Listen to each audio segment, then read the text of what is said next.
With the planned release of the Enlisted factions, I am going to be doing a video, which is this video right now that you're listening to, about which of these factions are the best. Of course, as of right now, the progression is still being in progress, and that means that this is subject to a lot of changes, hopefully, because both sides, and in my opinion, all sides should be changed and tweaked a little bit to make it better.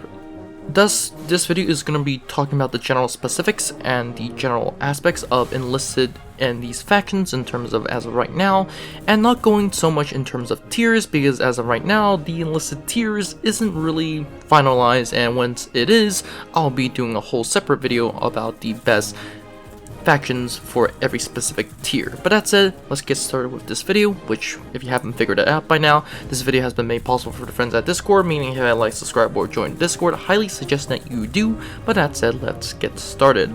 In the number 4 spot, we have Japan. This should almost come as no surprise to anyone. The Japanese benefit in a lot of ways, especially in their submachine gun department. Of course, they do not have the fast fire rate of the Russians, they do not have the high damage of the Germans, and they do not have replacements for the SMGs like the Americans or the high damage of the Americans, but they do have a lot of magazine size, which does account for something in the end of the day. The Japanese SMGs have a lot of magazine size. The Japanese late war weapons essentially do have M1 Grand specs, and they, in my opinion, have better M1 Grand variants. And of course, in the anti-tank department, they do have very good anti-tank rocket launchers. But that said, that is where their sadly benefits end and their downsides begin. For number 1, their tanks are absolutely garbage. I don't even want to hide the fact that their tanks are terrible. Their planes, although definitely not the worst, are definitely not the best, and Japan really does need good planes. And what bombers they do have either have light bomb loads, or, in the worst case scenario, they don't even have machine guns. So in terms of tanks and planes and vehicles, they really suck. In terms of everything else, they do have phosphorus grenades, which is good.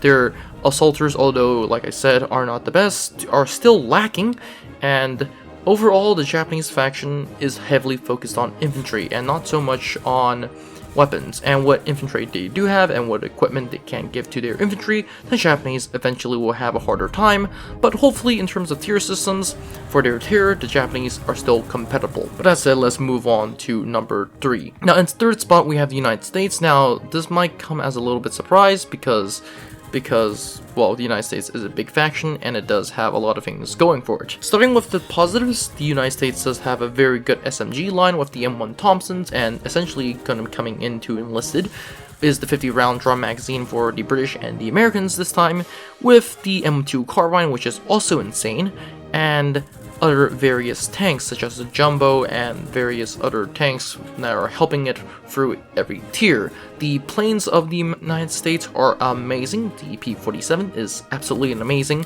The A-20 with the rockets are also amazing, and a lot of good weapons off the bat. And anti-tank weapons are not to be something to be slouched over. The big downside that the United States have is that I would say that the United States doesn't really have a lot of good weapons in terms of close weapons. For example, the M2 carbine, the M1 drum magazine Thompson, all have the same issue, which is their sights are absolutely terrible. The guns are not bad, their sights are just terrible, in my opinion. Of course, there is going to be another catch in the sense that the United States doesn't really have a heavy tank, whereas the Soviets and the Germans do. And although the United States has phosphorus grenades, which can tilt the power balance, the United States is going to have a hard time dealing with countries like the USSR and Germany, in my opinion.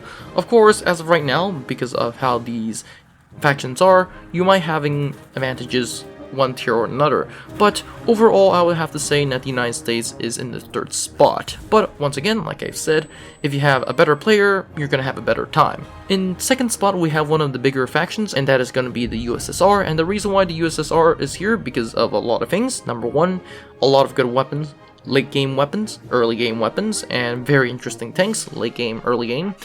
The planes are not that bad, but they're not the best in the game. Of course, the USSR also benefits in terms of other things such as sights of their guns and various other things like tanks, and having extremely good armor on their tanks, even though their tanks also have very good guns, which make them slightly overpowered, such as the T-34-85, the T-34, and the T-50, not to mention the KV-1s and the IS series, which is almost insane. But Unlike their American counterparts, they do not have phosphorus grenades, which can be a little bit troublesome against factions like Germany, for say. And another interesting thing is that the USSR does also have high-tier weapons. Their plane department is slightly lacking because they don't have a lot of good stuff. Of course, the USSR is here because of a lot of good stuff, with the only major downside in the plane department, not because it doesn't have good planes, not because it doesn't have planes that can do the job, but because the amount of planes, the sheer amount, and their capability is slightly less compared to the United States. But that said, let's move on to the last faction, and that is going to be Germany. The reason why Germany is up here is because of a lot of good weapons in the early game, a lot of good weapons in the mid game, clear sights, clean sights, most importantly in my opinion, for their weapons, a lot of good weapons in the late game, and once again, clean sights for the late game weapons.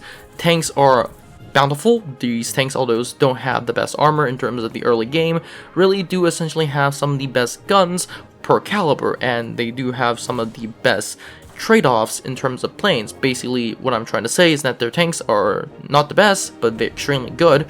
Their planes are not the best, but can maintain air superiority and essentially take out infantry, especially like planes like the Ju-188. And in terms of everything else, they do have phosphorus grenades, which is going to count. And besides that, they're a very good faction. This is not to mention the fact that they even have the Italians on their side with their planes, which is going to make the entire thing almost borderline overpowered. Of course, the Germans do have other problems, such as the fact that per tier they might not have the best weapons. Say, for example, they do have a T-34 against their Panzer IV, which in my opinion is a downgrade.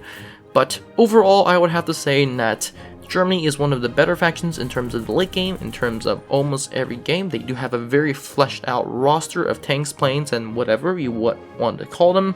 And overall, Germany is one of the better ones, because although it has some downsides here and there, they're not major downsides like the United States, which has a downside in heavy tanks, the USSR, which has a downside in planes, and the Japanese, which have a downside in everything, with the major exception of infantry. But that said, that's all for this video. Don't forget to like, subscribe, and join Discord. Comment in the comment section down below of what do you think is the best faction, and what would you like to see for Enlisted. But that said, have a great day, and I'll see you in the next one.